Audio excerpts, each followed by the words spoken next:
நேர்களுக்கு வணக்கம். இன்றைய நேர்காணலில் நம்மோடு இணைந்திருக்கிறார் அரசியல் விமர்சகர் திரு ராஜ கம்பீரன் அவர்கள். வாருங்கள் பேசுவோம். வணக்கம் சார். வணக்கம் சார். இன்றைய தினம் பார்த்தீங்க அப்படின்னா ஆதவ அர்ஜுனா ஒரு ஸ்டேட்மெண்ட் ஒன்று கொடுத்துருக்கிறாரு.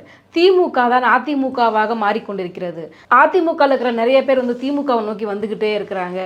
கிட்டத்தட்ட அதிமுகவும் திமுகவும் ஒரே மாதிரி தான் இருக்கு அப்படின்றார். இதை எப்படி பார்க்குறீங்க? ஆதவ அர்ஜுனாவுக்கு எந்த அளவுக்கு அரசியலிலே அறிவு இருக்கு என்று எனக்கு தெரியவில்லை. திமுகவிடமிருந்து பிறந்த குழந்தை தான் அதிமுக. தாய் வீட்டுக்கு திரும்புகிறார்கள். புகுந்த வீட்டு சரியில்லைன்னா பெண்கள் என்ன செய்வாங்க? கோவித்து கொண்டு போனால் யார் வீட்டுக்கு போவாங்க? தாய் வீட்டுக்கு தானே போவாங்க. அது மாதிரி நீங்கள் அதிமுக என்கிற கட்சியை பாஜக என்கிற புற்றுநோய் அரித்து கொண்டிருக்கிறது. அதிமுக கொஞ்சம் கொஞ்சமாக செத்து கொண்டிருக்கிறது. இந்த டைட்டானிக் கப்பலில் இருந்து குதித்து தப்பித்து எப்படியாவது கரை சேர வேண்டும் என்று நினைக்கிறவர்களுக்கு போக்கிடம் இல்லை. தாவேகாவிற்கு போகலாம்னு கேட்டால் விஜய் ஏதோ ஒரு தேவகுமாரன் பூமிக்கு வந்தது மாதிரி, நீங்கள் ஒளிவட்டம் இருப்பது மாதிரியும் அவரை பார்ப்பதற்கு உலகமே காத்திருக்கிற மாதிரியும் சீனை போட்டு வச்சுக்கிட்டு ஏமாத்திட்டே தெரியலைய. களப்பணி கிடையாது, கருத்தியல் கிடையாது, அன்றாட அரசியல்லே என்ன நிலைப்பாடு என்று தெரியாது. பாஜகவை பார்த்து பம்மி கொண்டு திமுகவை பார்த்தால் மட்டும் பாய்ச்சல் காட்டுவது போல சீன் போட்டுக்கிட்டு இருக்கிறிய தாவேகா. இப்போ தமிழ்நாட்டிலே அதிமுக என்கிற கட்சி கரைந்து கொண்டிருக்கிற கட்சியாக இருக்கிறது, அழிந்து கொண்டிருக்கிற கட்சியாக இருக்கிறது, கொஞ்சம் கொஞ்சமாக வலிமை குறைந்து கொண்டிருக்கிற கட்சியாக இருக்கிறது. அங்கிருந்து தப்பித்து போனவர்களுக்கு என்ன வழி? அவர்கள் திமுகவிலே சேர்ந்தால், கடந்த காலங்களிலே அதிமுகவிலே இருந்து திமுகவிலே சேர்ந்தவர்கள் மரியாதையாக நடத்தப்படுகிறார்கள், உயர் பதவிகளிலே இருக்கிறார்கள். KKSSR தொடங்கி சேகர் பாபு, ரகுபதி போன்ற மூத்த அமைச்சர்கள், ராஜ கண்ணப்பன் என்று வரிசையாக பல பேர் உயர்ந்த அந்தஸ்திலே இருக்கிறார்கள், அமைச்சர்களாகவே இருக்கிறார்கள், சட்டப்பேரவை உறுப்பினர்களாக இருக்கிறார்கள். சேர்ந்து எல்லாருமே உயர்ந்த நிலையில் இருக்கிற போது தங்கள் அரசியல் வாழ்வை தக்க வைத்துக் கொள்வதற்காகத்தான் அதிமுகவிலிருந்து திமுக போகிறார்கள். ரெண்டு வேறுபாடு இல்லைன்னா ரெண்டையும் உருவாக்கிய கட்சியினுடைய தொடக்கத்தினுடைய தோற்றுவாய் ரெண்டு ஒன்று தானே. பேரறிஞர் அண்ணாவினுடைய கட்சி தானே திமுக. அதிமுகங்கிறது அண்ணாவை தானே முதன்மை சக்தியாக கொண்டிருக்கிறாங்க. இதில் என்ன வேறுபாடை கண்டார்? இவர் தான் பாஜகவுடைய அடிமையாக இருந்து கொண்டு நம்ம ஒரு பெரிய மாற்று இயக்கத்தை உருவாக்கிட்டோம்னு சொல்லி சீன் போட்டுக்கிட்டு இருக்காரு. பாஜகவுடைய கைப்பிள்ளையாக இருக்கக்கூடியவர்கள் ஆதவ அர்ஜுனா போட்டவர்கள். அவர்களாம் லாட்டரி சீட்டு விற்ற காசு மிகப்பெரிய அளவில் அதிகமான பாஜகவுக்கு நிதி கொடுத்தது அவர்களுடைய மாற்றின் குடும்பம் என்று சொல்லக்கூடிய இடத்துல அவங்க இருக்கிறாங்க. அதனால் அவர்கள் பாஜகவின் அடிமைகளாக இருந்து கொண்டு அதிமுகவிலிருந்து திமுகவுக்கு போகிறவர்களை குறை சொல்ல வேண்டிய அவசியம் என்ன இருக்கிறது? அதுக்கான அவசியமே இல்லை. மோடி அவர்கள் ஊழலை ஒழிப்பேன் கண்டிப்பாக, அதாவது NDA கூட்டணி நிச்சயமாக வெற்றி பெறும், நாங்கள்லாம் ரொம்ப நல்லவங்க மாதிரி பேசியிருக்கிறாரு. உங்கள் கருத்து என்ன சார்? CBI வழக்கு இருக்கிற காரணத்தினாலே தான் அன்புமணியால் ராமதாஸினுடைய சொற்களை கேட்க முடியவில்லை. தினகரன் அவர்களுக்கு ஏற்கனவே தனியார் விடுதியை ஹோட்டல் வாங்கிய வழக்கு என்று இருக்கிறது. அது மட்டுமல்ல, இரட்டை இலை சின்னத்தை கைப்பற்றுவதற்காக தேர்தல் ஆணையத்தினுடைய ஒரு முக்கியமான அலுவலருக்கு 50 கோடி ரூபாய் கொடுக்க முயற்சி செய்தார் என்கிற அந்த வழக்கம் அவர் மேலே இருக்கு. பல்வேறு வழக்குகளின் காரணமாக ஏற்கனவே திகார் ஜெயிலிலே TTV தினகரன் அடைக்கப்பட்டார். அது மாதிரியான ஒரு நிலைமை மீண்டும் வந்துவிடக்கூடாது என்பதற்காகத்தான் யார் சொன்னாலும் அடங்காத ஒரு குதிரை போல ஓடிக்கொண்டிருந்த அவர், நான் எதற்காக எடப்பாடி பழனிசாமி ஏற்றுக்கொள்ள வேண்டும், துரோகம் செய்வதற்காக ஒருவருக்கு நோபல் பரிசு தர வேண்டும் என்றால் அது எடப்பாடி பழனிசாமிக்கு தான் நீங்கள் தர வேண்டும். எடப்பாடி பழனிசாமியோடு சேர்வதற்கு பதிலாக நான் தூக்கிலே தொங்கி விடுவேன் என்றெல்லாம் அவர் பேசினார். பாஜகவோடு கூட்டணிக்கு போவீர்களா என்று கேட்டதுக்கு நான் ஏங்க நடுராத்திரில் சுடுகாட்டுக்கு போறேன்னு கேட்டார்.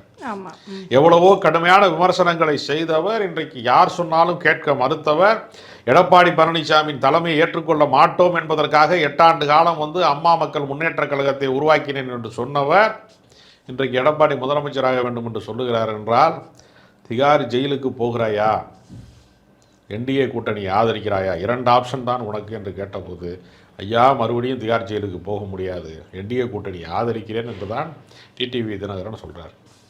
அப்போ அவரை சுற்றி இருக்கிறவர்கள் எல்லாருமே வழக்கில் இருக்கிறார்களே. எடப்பாடி பழனிசாமி மீது வழக்கு இருக்கிறது, வேலுமணி மீது வழக்கு இருக்கிறது, முன்னாள் அமைச்சர்கள் அதிமுகவினுடைய அமைச்சர்கள் மீது பல்வேறு வழக்குகள் இருக்கிறது, வேலுமணி மீது வழக்கு இருக்கிறது, விஜயபாஸ்கர் மீது வழக்கு இருக்கிறது, எத்தனையோ வழக்குகளை காட்டி தானே கூட்டணி NDA கூட்டணி என்பது என்ன?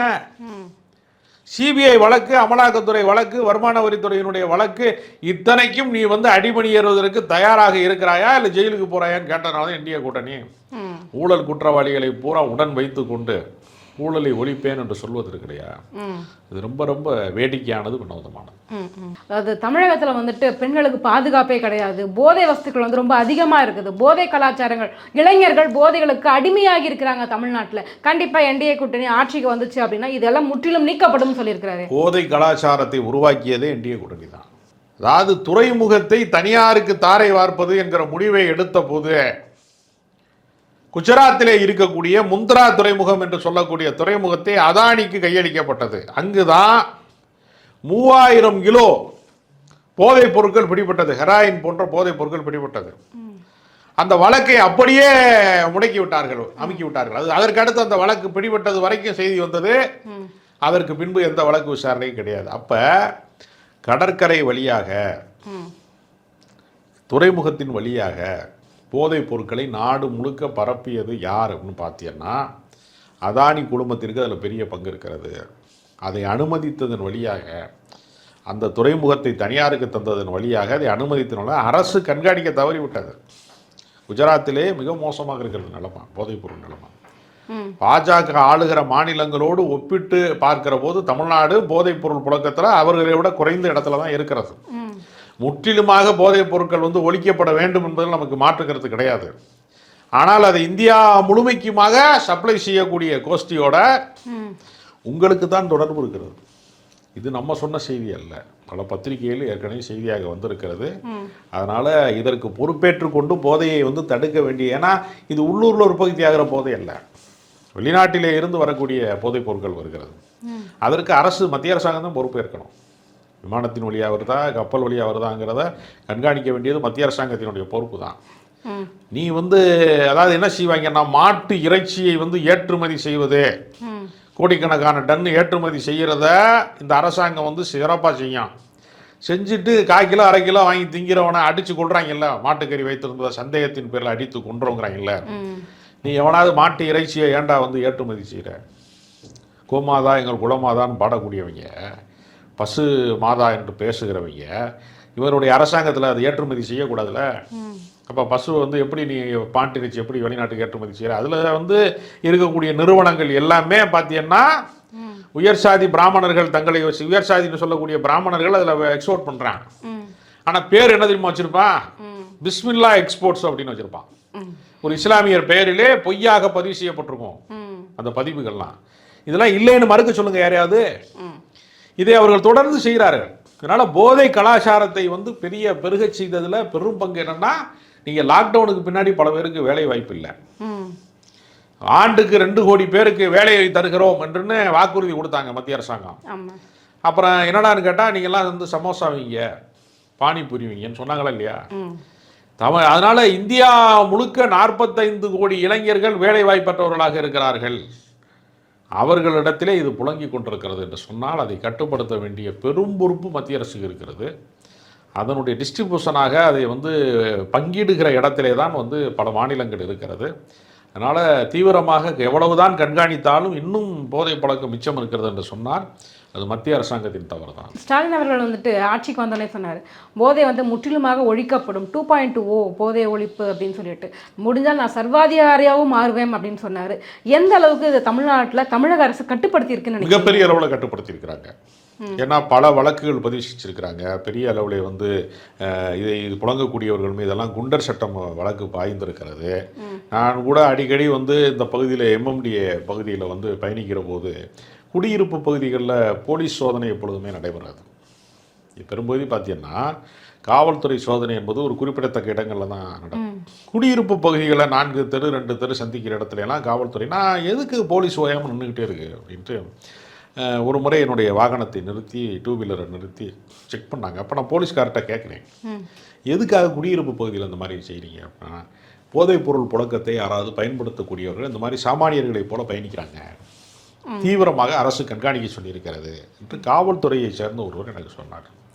அதனால் இந்த அரசு மிகவும் விழிப்போடு இருக்கிறது என்பதற்கு பல பகுதிகளில் இது மாதிரி சோதனை நடைபெற்று கொண்டிருக்கிறது. பெரிய அளவில் மட்டுப்படுத்தப்பட்டிருக்கிறது, குறைந்திருக்கிறது. அது ஒன்றும் மறுக்க முடியாத உண்மை. முடிந்த வரைக்கும் அவர்கள் பெரிய அளவிலே நடவடிக்கை எடுத்திருக்கிறார்கள். இப்போ அந்த சிபிஐ விசாரணைக்கு போயிட்டு வந்த பிறகு விஜய் ரொம்ப மறுபடியும் சைலண்ட் மோடுக்கு போயிட்டாரு. காலகட்டத்தில் எந்த விஷயமே வெளியே வரலன்னு சொல்லிட்டு இருந்தாங்க. இப்போ பார்த்தீங்கன்னா நாளைக்கு செயற்குழு கூட்டம் கூட போகுது. ஸோ என்னென்ன மாதிரி விஷயங்கள்லாம் அவர் பேசுவார், திரும்ப ஃபுல் மோடுக்கு வந்துட்டார் விஜய் அவர்கள். அப்போ திமுகவை இன்னும் ரொம்ப பகிரங்கமாக தாக்கி பேச போகிறாரா சார்? அவங்க விஜயை பொறுத்தவரையில் சும்மா சவுண்டு விடுவாரே தவிர அவரால் எதையுமே சாதிக்க முடியாது. ஒரு கட்சியை வழிநடத்துவதற்கு கட்டமைப்பு உறுதி செய்யப்பட வேண்டும், நிர்வாகிகள் தீவிரமாக இயக்கப்பட வேண்டாம், தினசரி நிர்வாகிகள் சந்திப்பு நிகழ வேண்டாம். அதற்கான சைலண்டா நடக்காது அரசியல்ல. விஜய் ஒருவர் பார்த்தால் சும்மா இருப்பாரா? ஃபேஸ்புக்கில் அவர் செல்ஃபி எடுத்தா போட்டோ போடாமல் இருப்பாரா? அதை பகிராமல் இருப்பாரா யாராவது? அவர் சைலண்ட் மோடில் இருக்கிறார்னா செயல்படாமல் இருக்கிறார்ன்றது அதுக்கு அர்த்தம். விஜயை பொறுத்தவரையில் அடிப்படையில் யாரோடும் கூடி பழகுகிற குணம் கொண்டவர் அல்ல.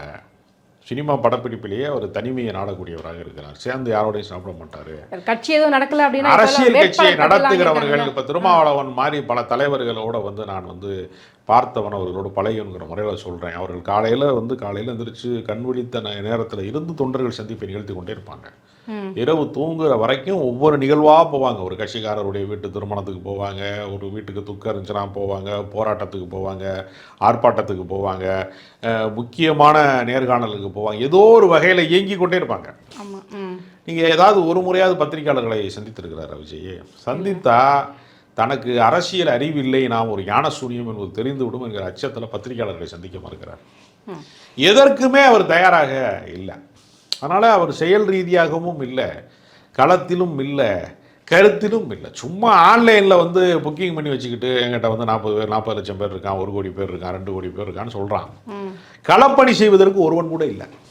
கரூர் நெரிசல் சம்பவத்தில் எல்லாரும் தப்பிச்சு ஓடின பின்னாடி தொண்டர்கள் அங்கே வேலை செய்தார்களா? யாராவது பாடியை தூக்கிட்டு போனானா? இல்லை உயிருக்கு போராடி கொண்டிருப்பவர்களை போய் ஆஸ்பத்திரியில் சேர்க்க உதவுனானா? எவ்வளவோ வெள்ள பேரிடர் காலங்களிலே பார்த்துருக்கிறோம். முகம் தெரியாத எவ்வளவோ பேர் உதவி செய்கிறார்கள். கொரோனா பேரிடர் காலங்கள்லாம் யாராரும் ஆக்சிஜன் பற்றாக்குறை இருக்கிற போதெல்லாம் கார் ஓட்டி கொண்டு போய் பல பேரை காப்பாற்றியிருக்கிறான். அவன்லாம் இந்த நாட்டினுடைய இந்த ஆட்சி அதிகாரத்தை கைப்பற்றுவதற்காக யாரும் முயற்சி செய்யலை, தொண்டு செய்திருக்கிறார்கள் பல பேர். அரசியல்வாதிக்கான அடிப்படை பண்பே தொண்டு செய்கிறது தான். அந்த பண்பே இல்லாத ஒருவர் அப்படிப்பட்ட ஒரு அமைப்பை நடத்தி கொண்டு நான் முதலமைச்சர் ஆகிடுவேன். அதாவது சாதாரண மனிதனுக்கும் மனப்பிறழ்வு கொண்ட மனிதனுக்குமான வேறுபாடு என்னென்னா, சாமானிய மனிதன் என்ன செய்வான்? ஒரு லட்சியத்தை, ஒரு ஆசையை தீர்மானித்து விட்டால் அதை அடைவதற்கு பல வேலை திட்டங்களை வைத்திருப்பான். ஒருத்தர் மெரிட்டில் பாஸ் ஆகணும் அப்படின்னா தினசரி படிப்பான். ஒருத்தர் நீட்டில் பாஸ் ஆகணும் அப்படின்னா அவன் அதுக்குன்னு ப்ராக்டிஸ் பண்ணுவான். ஒரு சங்கீதத்தில் பெரிய ஆளாகனா ப்ராக்டிஸ் பண்ணுவான். எல்லாருமே பயிற்சியின் வழியாக, முயற்சியின் வழியாக தான் முன்னுக்கு வருவான். எதுவுமே செய்யாமல் நான் அந்த இடத்த அடைஞ்சிட்டேன்னு சொல்கிறது இருக்குல்ல, அது ஒரு மனப்பிறழ்வு. அது நீங்கள் ஜோக்கர் படத்தில் பார்த்தீங்கன்னா நான் தான் ஜனாதிபதின்னு சொல்லி அந்த கேரக்டர் பேசுவாப்புல, குரு சோமசுந்தரம் கேரக்டர். அப்போ மனம் பிறந்தவர்கள் தான் எடுப்பிலேயே நான் முதலமைச்சர் ஆகிட்டேன், எங்கள் ஆட்சி வரப்போகுது, தாவேக ஆட்சி தான் வரப்போகுதுன்னா, ஜோக்கர் படத்தில் குரு சோமசுந்தரம் கேரக்டர் தான் விஜய். அவராக கற்பனை செய்தார். அவர் ஜனாதிபதியாக இருந்தார் அந்த படத்தில். ஜனாதிபதி ஆகிட்டோம்னு அவராக நம்ப ஆரம்பிச்சிட்டாரு. அதே மாதிரி தாவேக காரங்களாம் நான் தான் முதலமைச்சர்னு விஜய் சொன்னார்னு இவனா சொல்லிட்டு இருக்கிறான். அதற்கு களத்திலே வேலை செய்ய வேண்டும், மக்கள் மனதிலே இடம் பிடிக்க வேண்டும். நீயா பனையூர் பங்களாவில் போய் ஒரு உச்சியில் உட்காந்துக்கிட்டு மக்கள் ஓட்டு போட்டுருவான்னா அப்படி எங்கேயுமே நடக்காது. அது எம்ஜிஆருக்கு நடக்கலை, அண்ணாவுக்கு நடக்கலை, சிரஞ்சீவிக்கு நடக்கலை, பவன் கல்யாணுக்கு நடக்கலை, யாருக்குமே நடக்கலை, விஜய்க்கு நடக்காது. மௌன புரட்சியின் மூலமே நாங்கள் ஆசைப்பட்ட விசில் சின்னம் எங்களுக்கு கிடைச்சிருச்சு அப்படின்னு தாவேக்காவினர் ரொம்ப சந்தோஷத்தில் இருக்காங்களே. அது ஒன்றும் இல்லை, தேர்தல் ஆணையத்தோடு இவர்களுக்கு இருக்கக்கூடிய இணக்கத்தை காட்டுகிறது. மௌன புரட்சிலாம் கிடையாது. இதெல்லாம் மௌன புரட்சிங்கிறதெல்லாம் பொய், அதெல்லாம் பட்டமான ஏமாத்து வேலை. மௌனம் சம்மதம் சொல்லுவாங்கல்ல சில பேர், பேச்சுரிமை இல்லைன்னு அர்த்தம் அந்த இடத்துல. அதனால் அதெல்லாம் அரசியலில் ஒரு நாளும் ஒர்க் அவுட் ஆகாது. விசில் சின்னத்தை கொண்டு போய் மக்கள்கிட்ட சேர்க்கணும். நீ எதற்காக தேர்தலில் நிற்கிறேங்கிறத மக்கள்கிட்ட சொல்லணும். உனக்கு என்ன கொள்கை இருக்குது, கோட்பாடு இருக்குது, என்ன செயல் திட்டம் இருக்குது, உங்ககிட்ட என்ன நம்பகத்தன்மை இருக்குது என்பது மக்கள்கிட்ட தெரிவிக்காமல் நீ விசிலை ஊதுனா, காலையில் குப்பாடுறதுக்கு விசில் ஊதுறாங்க, பஸ்ஸில் ஏறினா கண்டக்டர் ஊதுறாரு, எல்லா இடத்துலையுமே விசில் இருக்குது. விசிலை ஊதுறதுனால வெற்றி பெற முடியும்னா இப்போ கண்டக்டர் முதலமைச்சர் ஆயிடுவாரா? காலையில் தூய்மை பணியாளர் ஊதுறாரு, அப்போ அவர் அந்த பகுதிக்கு கவுன்சிலர் ஆயிடுவாரா? அது அல்ல, செயல் திட்டம் என்னவோ அதுதான் ரிசல்ட். டிடிவி தினகரன் அவர்களுக்கு என்டிஏ கூட்டணியில் எத்தனை சீட்டுகள் வரை ஒதுக்கப்படலாம் சார்? முதல்ல அது வந்து வெற்றி கூட்டணியாக மாறுமாங்கிறதே தெரியல. 10 சீட்டு போன முறையே அவருக்கு நாடாளுமன்ற தொகுதியில் வந்து சீட்டுக்கு கொடுக்குறப்ப ஒரு தொகுதி போதும்னு சொன்னதுக்கு 2 தொகுதி கொடுத்தாங்க. அவர் ஐயையோன்னாரு, 2மே போச்சு, பிடுங்கிருச்சு. அதனால் அண்ணாமலை வந்து அவருக்கு ரொம்ப ஆதரவாக இருந்தார். இப்போ அவர் என்ன செய்வார், தன்னுடைய ஆதரவாளர்கள்ட்டெல்லாம் 10 சீட்டு கேட்பார். வெற்றி பெறுவதற்கான சாத்தியம் இருக்கான்னு தெரியல. ஏன்னா எடப்பாடியை எதிர்த்து தான் கட்சி ஆரம்பித்தார். எடப்பாடியோடு இணைந்ததற்கு பின்பு எப்படி திமுகவை எதிர்த்து வைகோ கட்சி ஆரம்பித்து திமுகவில் கூட்டணி போன பின்னாடி வைகோவுடைய செல்வாக்கு சரிந்ததோ அது மாதிரி தான் இதுவும். எடப்பாடியை எதிர்த்ததனால் ஒரு கட்சி நடத்தினார், சேர்ந்ததனால் அந்த கட்சி முடிவுக்கு வந்து விட்டது. அதனால் இனி வந்து டிடிவி தினகரனுக்கான நம்பகத்தன்மை என்பது தேர்தல் அரசியலில் செல்லுபடி ஆகாது. அவருக்கு பின்னால் அவருடைய சமூகம் நிற்குமா என்கிற சந்தேகம் நமக்கு இருக்கிறது. கண்டிப்பாக சார். எங்கள் கேள்விகளுக்கு ரொம்ப சிறப்பான பதில் சொன்னீங்க சார். ரொம்ப நன்றி.